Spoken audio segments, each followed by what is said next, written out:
nambah apalah kehidupan sehari-hari dan nambah aktivitas sehari-harinya. Jadi dulu tiba-tiba saya merasa eh, kurang kurang enak badan lah. Dimana waktu itu saya tiba-tiba penglihatan saya langsung tidak bisa melihat, langsung buta. Tapi eh, di samping saya tidak bisa melihat, saya merasa sudah mulai gelisah. Kenapa saya seperti ini? Jadi sebelum saya pergi berobat ke tim kesehatan rumah sakit, saya sudah masih berpikir kenapa saya seperti ini, apa sakit saya, kenapa mata saya tiba-tiba makin gelap. Jadi awalnya mulai tahun 2021, di situ saya sudah mulai merasakan kebutaan. Dari bulan 6 tahun 2021 saya sudah konsultasi ke dokter mata, itu di mata di rumah sakit umum di Panggung. Di sana saya juga bisa kata dokter kebetulan Marga Purba bilangnya saya ada katarak dan saraf mata rusak. Jadi dokter itu memberikan obatnya untuk masa penyembuhan, di mana waktu itu saya harus ditangani oleh dokter mata. Jadi sekali 2 minggu kami check up untuk pemeriksaan mata itu dilakukan dengan istri, dan pada saat itu saya sudah dipegang tangan saya dan ditemanin, tidak bisa lagi berjalan sendiri, jadi harus dikawal dengan istri. Jadi makin kami diperiksa, makin saya diperiksa di rumah sakit Sanggup, mata saya makin buram, jadi makin tidak.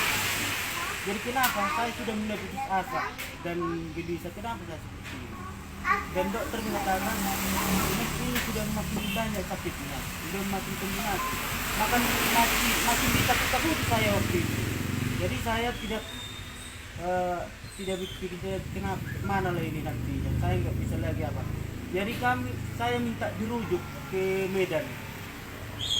Pertama saya dirujuk ke rumah sakit Smed, rumah sakit mata Smed. Di situ khusus rumah sakit mata. Saya di sana dirujuk, diperiksa.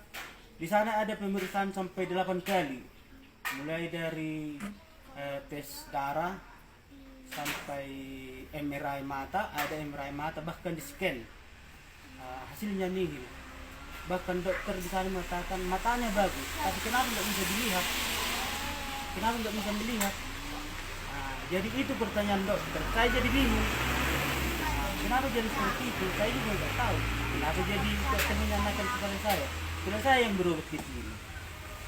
Gitu. Jadi dokternya menentukan mungkin ini di saraf kepala, antara saraf mata dengan saraf kepala. Jadi saya dirujuk ke rumah sakit di sana. Saya di rumah sakit itu berisalah saya di sana. Kepala saya di scan. Setelah di scan tidak ada juga hasilnya, semuanya nihil. Jadi karena dokter di sana juga tidak ada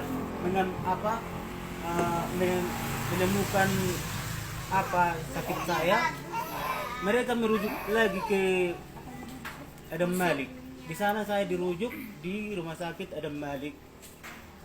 Diperiksa saya di sana, terus saya diperiksa. Bahkan saya sampai lelah karena pemeriksaan ini. Jadi karena tidak bisa lagi ditemukan, akhirnya saya di MRI. Kalau di MRI itu udah pasti kawan-kawan sudah tahu apa di MRI. Mulai dari kaki sampai kepala di MRI, semuanya di scan. Dan memang waktu itu kan pakai BPJS. Jadi kalau pakai BPJS kita kan udah tahu sekali 2 minggu itu baru kelihatan hasilnya. Jadi kami kan tidak punya uang, jadi harus menunggu hasilnya lewat BPJS. Jadi kami harus balik lagi dari Medan ke Sanggup. Begitulah kami terus sampai 3 bulan. Setelah keluar hasilnya, dokter mengatakan bahwa tidak ada gangguan saraf, tidak ada gangguan dimanapun, semuanya baik. Bahkan dokter mengatakan, kenapa bisa seperti ini? Jadi saya bilang, kok jadi dokter yang bertanya ke saya atau saya yang bertanya sama dokter? Ya akhirnya dokter melempar lagi, mau dirujuk ke SMED. Ya udahlah, kalau kayak gitunya caranya jadi apa, buat apa, capek kayak gitu kan.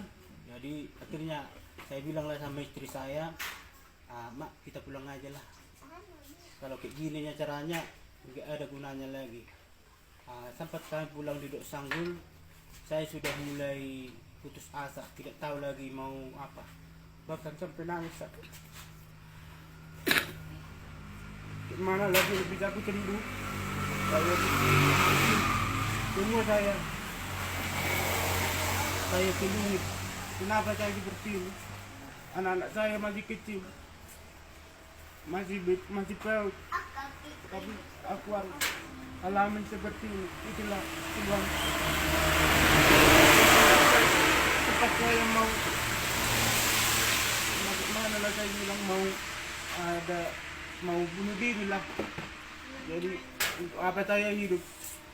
Kita aja udah bisa melihat, kan banyak pikiran, apalagi saya nggak bisa melihat, kayak mana lah aku mau melaksanakan apa, mau mengerjakan pekerjaanku kan gitu.